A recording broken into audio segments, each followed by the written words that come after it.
أعوذ بالله من الشيطان الرجيم. Alhamdulillah, muslimin, muslimat, hadirin hadirat yang saya hormati, moga-moga kita semua dirahmati dan diberkati oleh Allah Subhanahu Wa Taala. Kita masih lagi dengan kitab Kekeliruan Umat. Inilah jawapannya susunan Al-Fadhil Ustaz Mahathir bin Haji Jul Hafizahullah Ta'ala wa nafa'ana bihi wa bi'ulumihi fid dharaini amin. Kita sampai ke muka surat 175, iaitu bertajuk doa kunut pada solat subuh, yang mana mungkin satu ketika dahulu tak perlu pun dimasukkan tajuk ini di dalam buku Kekeliruan Umat, kerana umat tak ada keliru. Bagi kita, kata-kata kita tahu kalau salat subuh sunat ab'ad, baca kunut. Berarti kalau kita meninggalkan baca kunut subuh, sembahyang masih sah, namun pun sunat. Kalau rukun tidak sah. Bila kita tersunat, walaupun sunat ab'ad, tapi masih lagi sah kalau kita tinggalkan. Tinggal lagi disunatkan kalau kita tinggalkan doa kunut subuh itu, iaitu dilakukan sujud sahwi. Itu yang kita fahamlah. Tak ada apa-apa kekeliruan, dan kita juga mungkin sebahagian daripada kita atau ramai daripada kita tahu bahawa ini tidak sepakat. Ada mazhab lain tak baca kunut. Biasa. Kita pun tahu mazhab fiqh ni tidak sama antara satu sama lain dalam perkara-perkara tertentu. Selesai. Jadi masalah dalam mungkin 10 tahun, 15 tahun yang lalu, ada kawan-kawan kita yang biasanya kembali pulang belajar daripada luar negara, daripada Timur Tengah. Sebahagian mereka, bukan semua sebahagian mereka mula menyampaikan kepada masyarakat bahawa kita tak sepatutnya baca doa kunut subuh. Kenapa? Kerana kata dia sebenarnya ayat sebenarnya ni mahal. Sebab kita dah rasa macam, oh saya ni ketinggalan, puluhan tahun saya tak tahu yang sebenarnya. Muncullah ustaz ni belajar di Timur Tengah 4-5 tahun, dia balik, dia boleh menyampaikan yang sebenarnya kepada kita. Jadi kata dia yang sebenarnya kunut subuh ni bid'ah. Bila kita buat, berarti kita melakukan satu yang bid'ah. Lebih lagi di sisi mereka, bid'ah sesat semuanya. Tidak ada yang namanya bid'ah yang hasanah. Maka di situ timbul kerunsingan bagi yang sudah biasa membaca kunut subuh. Bila dia percaya dengan perkataan ini, dia sudah jadi macam mana ni nak buat. Dan saya memang pernah terbaca dalam posting Facebook seseorang, kata dia, Alhamdulillah, syukur kepada Allah, akhirnya saya berjaya juga meninggalkan kunut subuh. Punya bersyukur. Kalau berjaya tinggal berjudi, minum arak, memang patut bersyukur. Itu benda haram, paling tidak benda yang khilaf. Bersyukurlah dapat tinggal isap rokok misalnya. Tapi tinggal kunut subuh. Kenapa dia begitu bersyukur? Kerana telah ditanamkan dalam fikiran dia bahawa kunut subuh ni bid'ah, Nabi tak buat. Kalau kita buat tu berdosa. Tapi nak tinggal, segan pula orang lain duk buat. Tapi dia fikir-fikir benda ni dosa, tinggal. Bila berjaya tinggal, Alhamdulillah, kata dia. Syukur kepada Allah Ta'ala. Kemudian pengalaman saya juga bersembang dengan, saya cerita bulan lepas, Brother Lim Joy Sun, yang saya sesurau pernah jemput beliau berkuliah beberapa kali. Beliau kongsi, kata dia 10 tahun baru dia tahu bahawa isu kunut subuh ni khilaf, kata dia. Apa yang berlaku kepada dia kan, beliau kan masuk Islam, kita panggil Islam apa? Revert, dia masuk Islam. Jadi awal-awal dia masuk Islam, telah diajar tentang akidahnya, tentang amalannya, benda-benda basic lah. Antara benda basic adalah salat. Dan beliau diajar kalau salat subuh lain sikit lah, ada doa kunut. Kemudian ada orang beritahu kepada dia, sebenarnya, macam tadi lah, sebenarnya kunut subuh ni bid'ah. Jadi dia dah faham, oh selama ni silap lah. Yang diajar di Perkim, yang diajar oleh ustaz-ustaz di surau tu, rupanya tak betul. Yang betul, yang ustaz-ustaz lain bagi tahu, iaitu benda ni bid'ah. Bahkan lebih parah, ini kejadian berlaku di Selangor. Penduduk setempat ceritakan apa yang berlaku di surau mereka adalah imam diberitahu oleh satu orang tokoh. Sekarang sudah terkenal tokoh itu, kalau saya sebut nama insya-Allah ramai orang kenal. But that's not the point. Point dia, tahap mana dia sampai kata kepada imam, imam nanti solat jangan baca kunut subuh. Imam bertanya, habis nanti kalau makmum tanya, kan biasa imam baca kunut subuh, kalau makmum tanya, imam kenapa tak baca kunut tadi? Maka dia kata, dia suggest kepada imam, imam jawablah, kata imam lupa. Tidakkah itu berbohong? Berbohong tak ada khilaf, haram. Sedangkan membaca kunut pada salat subuh bukan isu bid'ah atau tak bid'ah, confirm Nabi buat. Confirm Nabi buat, tak ada keraguan. Memang Nabi SAW baca kunut ketika salat subuh, itu tidak ada keraguan.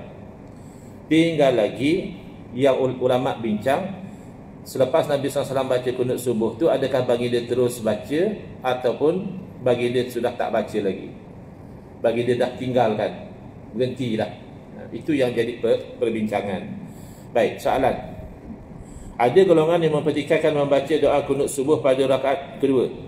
Bagaimana menangani permasalahan ini? Jawapan, menurut ulama Syafi'iyah, iaitu ulama-ulama yang mengikut manhaj al-Imam Syafi'i rahimahullah ta'ala, hukumnya sunat ab'ad.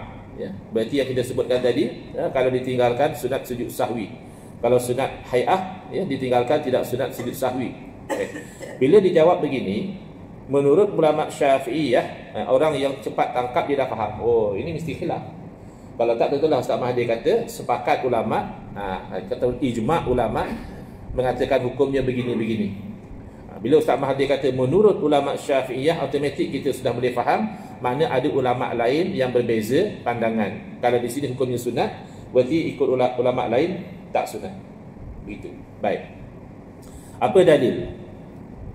Iaitu hadis riwayat Sayyidina Anas bin Malik radhiyallahu anhu, beliau berkata, anna nabiyya sallallahu alaihi wasallam qanata syahran yad'u alaihim thumma taraka fa amma fi subhi falam yazal yaqnutu hatta faraqad dunya. Hadis riwayat Imam Al-Baihaqi dan Ad-Darqutni, ya. Baik.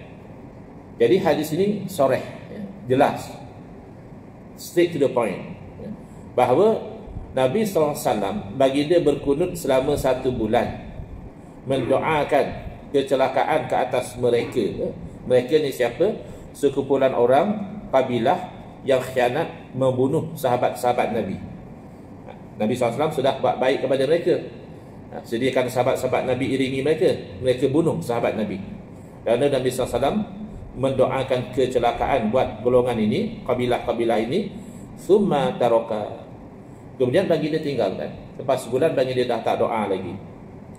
Kenapa? Kerana datang larangan daripada Allah Subhanahu Wa Taala. Ya, Allah tak bagi Nabi SAW mendoakan kecelakaan begitu. Kerana Nabi berhenti ikut wahyu. Ayat ini yang jelas. Wa amma fis subhi falam yazal yaqnutu hatta faraqad dunya. Adapun dalam salat subuh, maka tak putus-putus baginda melakukan doa kunut sehinggalah baginda meninggal dunia.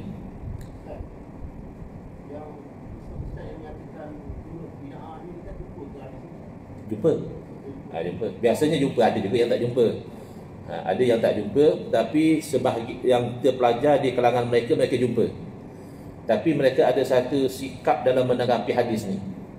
Ada yang tak jumpa mungkin juga, yang kurang-kurang mengaji, dengar-dengar orang kata bid'ah, dia pada kata bid'ah. Tak kata betul, ustaz ni belajar overseas, ada master, ada PhD. Jadi dia terpesona lah. Ini orang ni memang ahli bidang, pakar. Tapi sebahagian jumpa, dia jumpa hadis ni. Tetapi kata dia, hadis ni tak kuat. Gitu. Dan kata dia, kenapa hadis ni tak kuat? Kerana kalau diriwayat daripada si fulan mengikut ulama sekian, dia jadi dhaif. Seolah-olah penelitian ulama tersebut mengikat fatwa Imam Syafi'i. Dia punya keliru kat situ. Mujurlah saya belajar hadis. Kalau saya tak belajar, bukan saya tak good. Ni contoh orang yang tahu hadis tapi dia tak terima. Jadi dia kata, mujur saya belajar hadis, jadi saya tahu bahawa hadis ini walaupun jelas bahawa Nabi SAW tak pernah tinggal kunut subuh, tetapi hadis ni tak kuat. Kerana ikut ilmu hadis, perawi kalau beriwayat daripada perawi ini dinilai dhaif. Dia tak perasan penilaian ahli hadis tersebut langsung tidak memberi kesan kepada penilaian Al-Imam Syafi'i rahimahullah ta'ala, kerana Imam Syafi'i status dia lebih tinggi, mujtahid mutlak mustaqil, mujtahid yang boleh beristihad dalam cabang-cabang ilmu agama kesemuanya, dan dia tidak terikat dengan kaedah mana-mana ulama lain. Yang ni yang dia tak perasan. Dia sangka oleh kerana saya belajar hadis, seolah-olah adakah Imam Syafi'i terikat dengan apa yang saya belajar? Tidak. Imam Syafi'i lebih atas lagi. Imam Syafi'i jalur periwayatan lebih hampir lagi daripada Imam Bukhari. Jadi Imam Syafi'i tidak akan terikat dengan ijtihad Imam Bukhari. Imam Syafi'i layak menilai sendiri hadis yang sampai kepada beliau, dan bila beliau menilai hadis itu kuat untuk istinbat hukum, maka dijadikan sandaran hukum. Paling-paling tidak ada kaedah menyebut al-ijtihadu la yanqudu bil ijtihad.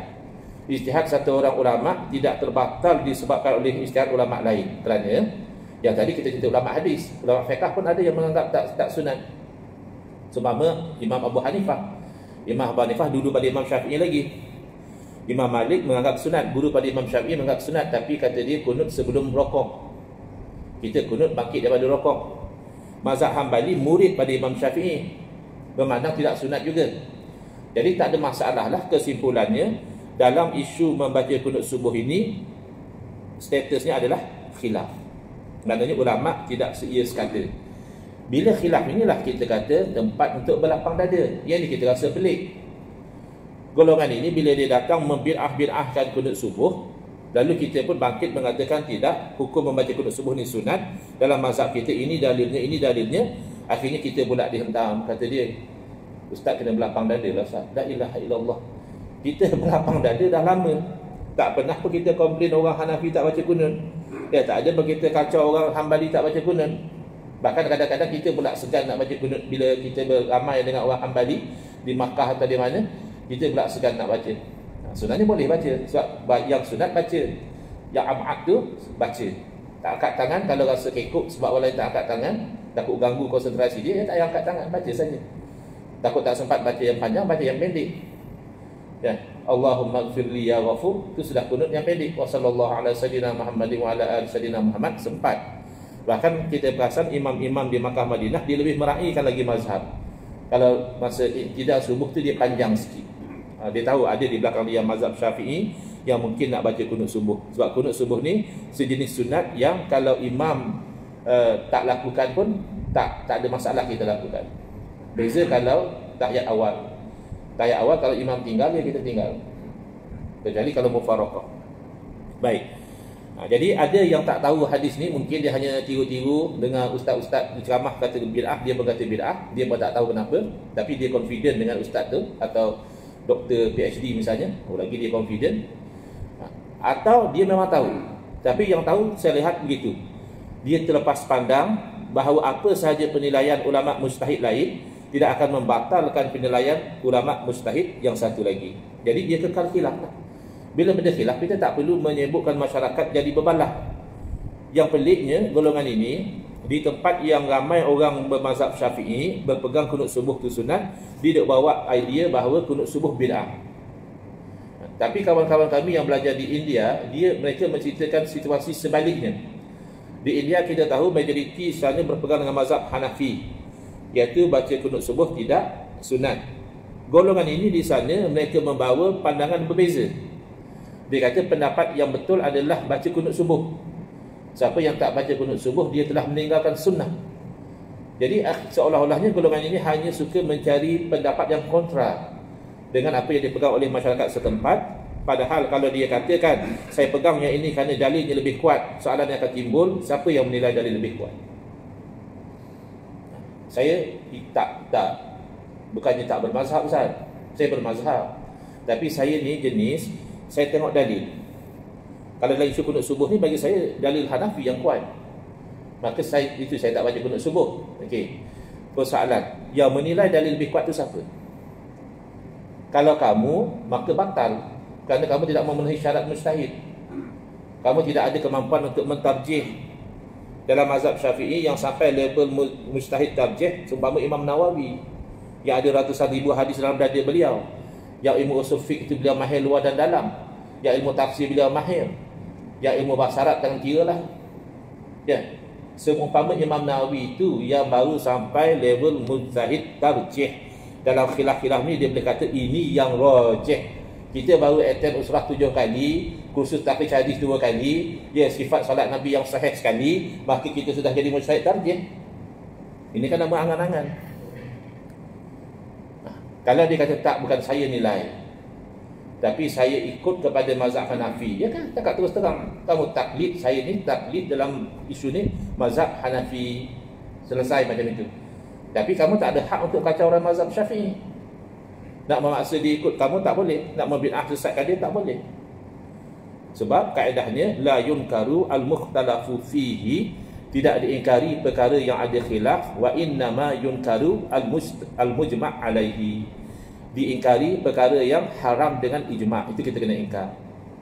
Benda yang khilaf kita berlapang dada, jangan marah Bangladesh bagi setakat baca kunut biar, dan dia pun tidak perlu marah kita baca kunut. Selesai macam itu. Jadi dalil ini di sisi mazhab kita cukup kuat, dan dia sudah menjadi begitu jelas ya, bahawa Nabi SAW tidak pernah tinggalkan kunut subuh sehingga baginda meninggal dunia. Maka melalui hadis ini, doa yang ditinggalkan oleh baginda SAW itu adalah kunut nazilah. Jadi ada yang faham baginda tinggal doa kunut subuh. Tidak, ya, yang ditinggalkan adalah kunut nazilah, bukannya doa kunut biasa yang diamalkan dalam mazhab Syafi'i. Riwayat Sayyidina Abu Hurairah radhiyallahu anhu, kana Rasulullah sallam idza rafa'a ra'sahu min ar-ruku'i fi salati subhi fi raq'ati tsaniyati rafa'a yadayhi fayad'u bi hadzal du'a Allahumma hdini fi man hadait ila akhirih. Hadis riwayat Imam Al-Hakim dan beliau mensahihkannya. Adalah Nabi SAW ya, apabila baginda mengangkat kepala baginda daripada rukuk, maknanya i'tidal, pada solat subuh, jelas ya, iaitu pada rakaat yang kedua. Ini dalil kenapa dalam mazhab Syafi'i baca kunut subuh lepas bangkit daripada rukuk. Rafa'a yadaihi, lalu baginda mengangkat kedua-dua tangan baginda, fayad'u bihadzal du'a, baginda lalu membaca doa ini, Allahumma hdini fi man hadait ila akhirih. Ini risiko kalau baca buku doa baca sendiri. Akhirnya dia baca doa kunut, Allahumma hdini fi man hadaita ila akhirih. Ila akhirih itu bukan doa. Ila akhirih itu makna sampai habis doa. Tak disebutlah dalam hadis ni. Mana baca macam kita baca sampai macam biasa itulah. Cuma kadang-kadang saya perasan, jangan kata orang Melayu, orang Arab pun kadang dia terbiasa wazan tu dia jadi panjang. Perasan tak? Sepatutnya baca Allahumma hdini fi man hadait. Yang kita sedap baca Allahumma hdini fi man hadait wa afini fi man afait. Sebab yang lepas tu dia panjang. Afait tu kan panjang. Maka hadait tu jadi hadait. Perasan? Allahumma hdini fi man hadait wa afini fi man afait. Baru dia punya rentak tu rasa macam seimbang ya. Tapi yang tepat adalah ha tu pendek ya, sebab hada yahdi, beri hidayah. Jadi bila sambung dengan ta tu maksudnya anta hadaita, yang engkau beri hidayah, maka pendek saja ya. Allahumma hdini fi man hadait ya, bukan hadait ya. Tapi taklah sampai batal semayang ya. Cuma tak berapa tepatlah ya, dia punya panjang pendek dia. Baik, jadi dalil ini juga jelas bahawa Nabi SAW membaca doa kunut bangkit daripada rukuk rakaat yang kedua. Pendapat ulama, hati-hati ya, zaman kita ni orang alasannya tak nak ikut ulama sebab ulama tak maksum. Oleh kerana ulama tak maksum, yang selamat kita ikut Quran dan hadis. Quran dan hadis dah jelas terpelihara. Sebentar lalu kita dengar, ya betul juga. Apa yang tak betul? Ulama tak maksum, betul tak? Betul. Yang maksum hanya Nabi. Ikut Quran dan hadis selamat, betul tak? Ya betul. Itu pegangan kita. Tetapi yang jadi masalah adalah, pertama, bila dia kata kita tak perlu terikat dengan ulama, ulama tak maksum, yang penting kita ikut Quran dan hadis. Soalan yang sepatutnya kita tanya, selama ni ulama ikut apa? Ulama tulis kitab, keluar fatwa. Ulama ikut Taurat ke Injil? Ke kitab Hindu? Ke kitab Buddha? Tidak, selama ini ulama ketika mereka menulis kitab, berfatwa, mereka pertama sekali merujuk Quran dan Sunnah. Itu nombor satu. Yang kedua, isu ulama tidak maksum. Soalan yang kita perlu tanya, kita ikut ulama kerana maksum atau kerana apa? Kalau jawapannya kerana maksum, seolah-olah sahabat Nabi pun kita tak boleh ikut. Kerana yang maksum hanya Nabi, sahabat tidak maksum. Tapi bayangkan kalau tidak ikut sahabat Nabi, berarti sanad ilmu kita dengan Nabi SAW terputus. Kerana yang ambil ilmu daripada Nabi sahabat. Kita ikut sahabat bukan kerana mereka maksum, kita ikut sahabat kerana mereka murid-murid Nabi SAW.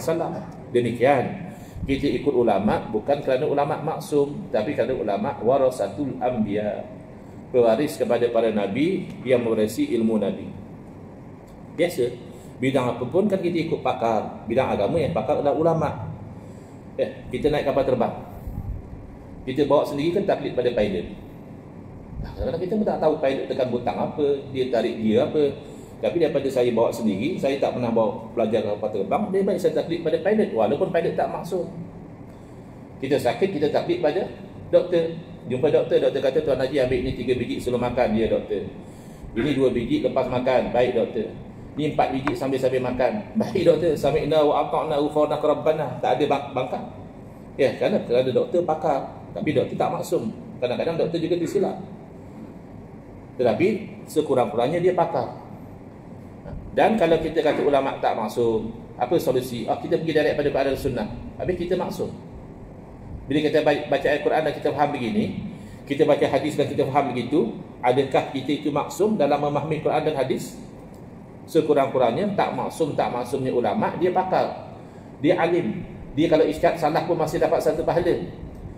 Kita tidak pakar, tidak alim, kita berijtihad betul pun berdosa.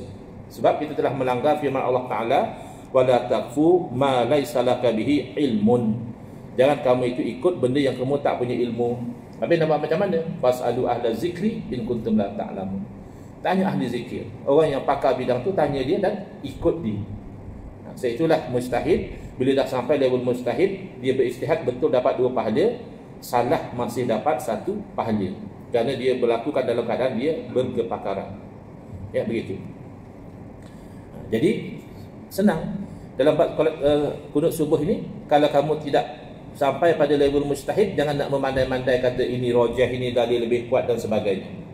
Kalau kamu kata dia saya ikut mazhab tertentu, saya taklid mazhab Hanafi, silakan. Saya taklid mazhab Hanbali, ya silakan. Kamu tak dipaksa mesti ikut mazhab Syafi'i. Habis kita ikut mazhab Syafi'i kerana itu mazhab yang kita biasa belajar. Dan dalam keadaan tentu pemerintah kita yang memilih.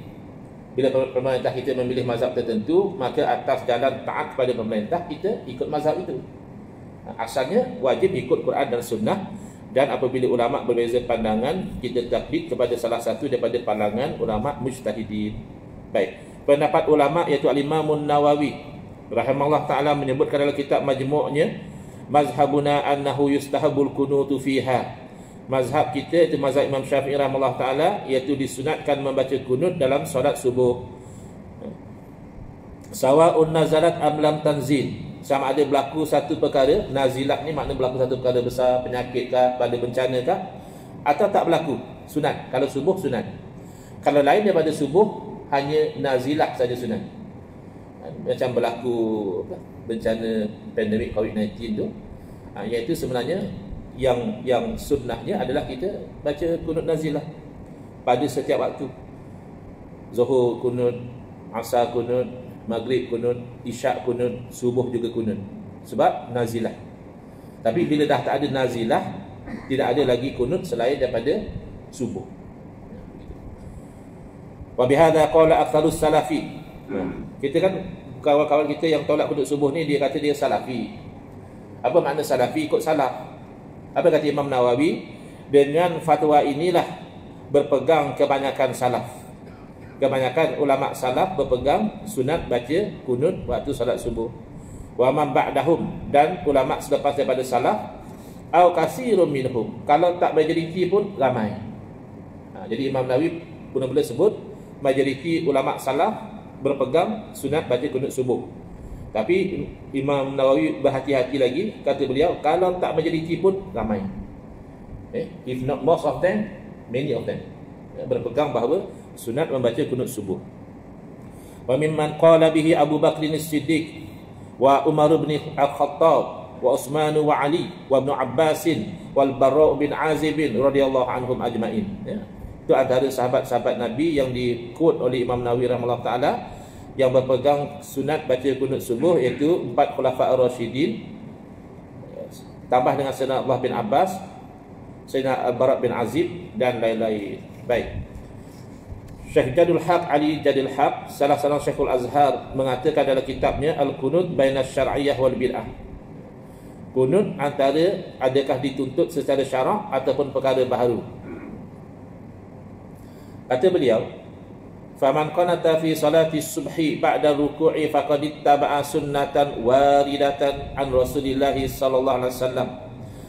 Barang siapa yang membaca kunut pada salat subuh selepas dia bangkit daripada rukuk, maka dia telah mengikut sunnah yang warid daripada Rasulullah sallallahu alaihi wasallam. Wa qad ittaba'a ashabuhu min ba'dihi wa amila biha a'immatun mujtahiduna wa fuqaha'un wa muhadditsuna. Telah mengikut amalan ini oleh sahabat-sahabat baginda selepas daripada kewafatan baginda, dan beramal dengan kunut subuh ini imam-imam mujtahid, ahli-ahli fiqh dan juga pakar-pakar hadis. Jadi kalau benda ni khilaf, insya-Allah kita baca kunut subuh pun ini pegangan yang tidak menjadi satu perkara yang menyebabkan batal atau tertolak, ya, atau sesat, tidak. Ini perkara khilaf, insya-Allah yang baca dapat pahala, yang tak baca juga tidak sampai berdosa. Ini namanya khilaf lapang dada. Tapi bila kita nak memaksa pandangan kita kepada orang yang bermazhab lain, ini masalah. Tapi kalau masalah tu Ustaz, yang kami tak senang ni asal tak kunutnya mereka tuduh Wahabi. Itu yang kami tak seronok. Memang betul lah yang tak baca kunut subuh ni bukan mesti Wahabi, ya. Dia boleh jadi Hanafi, dia boleh jadi Hambali. Cuma beza Hanafi dengan Hambali, bila dia tak baca kunut, dia tak kacau orang. Tak rupa kamu ni, kamu dah tak baca kunut, kamu nak membid'ahkan orang, tu ada rupa Wahabi. Bukan soal tak baca kunut dia tu. Soal bila kamu tak baca, kamu bid'ahkan orang yang baca, dan bila kamu baca, kamu kata orang tak baca itu meninggalkan sunnah, macam di India. Perangai macam tu yang kita tolak. Soal baca tak baca itu sudah makruf benda khilaf. Perbincangan hadis yang mengatakan Nabi SAW tidak berkunut. Jadi yang kata macam mana ni, dalil dah terang. Tapi ada juga ulama kata tak sunat kerana mereka ada dalil lain. Kalau dalil itu jelas, itu dah jadi ijma'. Masalahnya ada dalil itu ada yang menunjukkan sunat, ada yang menunjukkan sepertinya tidak sunat. Iaitu riwayat daripada Sayyidina Abdullah bin Mas'ud radhiyallahu anhu, annahu alaihi salam qanata fi salati al-fajr syahran summa tarakahu. Ini bagi iham seolah-olah subuh pun macam itu juga. Ya. Ini hadis sahih riwayat Imam Muslim, bahawa Nabi SAW berkunut pada salat fajar, iaitu salat subuh, sebulan, kemudian baginda meninggalkan. Tadi kata tak tinggal. Tadi kan jelas baginda kunut sebulan, kemudian baginda tinggalkan. Ada pun subuh baginda tak pernah tinggal. Yang ini baginda kunut dalam salat subuh sebulan, kemudian baginda tinggalkan. Jadi seolah-olahnya sudah tidak sunnah lagi. Baik. Jadi hadis ini Nabi tidak berkunut, dan hadis yang tadi iaitu Nabi SAW berkunut, mana hadis Ibn Mas'ud Nabi tak kunut, dan hadis Anas iaitu Nabi berkunut sehingga wafat, seolah-olah ada pertentangan. Sebab kita kata tanakub zahiri, contradiction pada minda mujtahid. Ya, hakikat tidak ada contradiction. Pada bayangan mujtahid macam ada tak match. Jadi macam mana cara? Cara inilah yang diformulakan oleh para ulama, namanya tariqatul jam'i wa taufiq. The method of reconciliation, samalah jamak dan taufik ni, kita nak reconcile antara dalil yang nampak macam contradictory. Sebenarnya kalau kita ada jalan dia, tidaklah dia itu sebenarnya contradictory. Antara kaedah yang digunakan adalah yuqaddamul musbitu 'ala an-nafi listimalihi 'ala ziyadati ilmin. Didahulukan sesuatu dalil yang menetapkan berbanding dengan dalil yang menafikan. Kerana apa? Kerana yang menetapkan tu dia ada lebih ilmu. Satu kata tak ada, satu kata ada. Maka yang katakan ada tu didahulukan. Kerana yang tak ada dia tak tahu, yang ada dia tahu. Sebab tu dia kata ada. Maka yang lebih pengetahuan itu didahulukan. Kan bukan sembrono. Jadi ulama bila lihat dalil-dalil dia ada kaedah untuk meleraikan contradiction yang seolah-olah wujud tersebut, dan sebenarnya boleh ditaufikkan. Kerana kunut nazilah yang Nabi SAW baca tu, bagi dia baca setiap waktu. Jadi bagi dia baca pada waktu solat subuh dan solat yang lain. Kemudian apabila dia kata summa tarakahu, maknanya merujuk kepada yang nazilah tadi, yang mendoakan kecelakaan tadi. Adapun yang doa kunut biasa itu disuplementkan oleh hadis satu lagi bahawa Nabi SAW berterusan membacanya. Yang ini hanya fokus kepada nazilah. Jadi banyak cara untuk sebenarnya memahami dua dalil ini tidak saling bertentangan. Namun begitu, kita berlapang dada bahawa ini perkara khilaf secara ringkas dalam mazhab Hanafi. Solat subuh tidak sunat kunut. Habis solat witir bagi mereka sentiasa sunat kunut. Kita solat witir sunat kunut hanya 16 Ramadan ke atas. Tapi mazhab Hanafi memang kalau solat witir itu sunat kunut. Solat subuh tak. Mazhab Maliki sunat tetapi dibaca sebelum rokok dengan sir, perlahan, tanpa mengangkat tangan. Jadi nampak macam tak baca jugalah. Tapi di sisi mereka sunat baca sebelum rokok. Di sisi mazhab Hambali tidak disunatkan. Selesai. Yang jadi tak selesai, kalau kita masih nak buat kecoh, seolah-olah kita ini boleh mentarjihkan pendapat yang kuat. Lebih-lebih lagi dalam kalangan yang masyarakat telah beramal dengan satu mazhab, lalu kita nak memaksa mazhab yang berbeza, itu akan jadi perbalahan yang tidak perlu. Baik, Isyak hampir Isyak tak sempat masuk tajuk baru lah.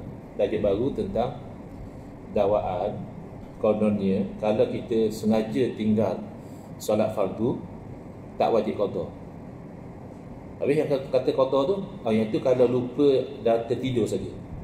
Jadi kalau kita ada dua orang kawan duduk asrama, kita balik sembahyang subuh tengok semua tak sembahyang. Tanya yang seorang tu, kenapa kau tak sembahyang subuh? Oh, dia kata aku tertidur. Okey, kau kena qada. Kau kenapa tak sembahyang subuh? Tak, aku malas. Okey, kau tak apa, kau tak payah qada. Ada orang mendakwa macam itu. So macam mana kita nak menanggapinya, itu insya-Allah dalam kuliah yang akan datang. Hadza wabillahi taufiq wal hidayah. Wassalamualaikum warahmatullahi wabarakatuh.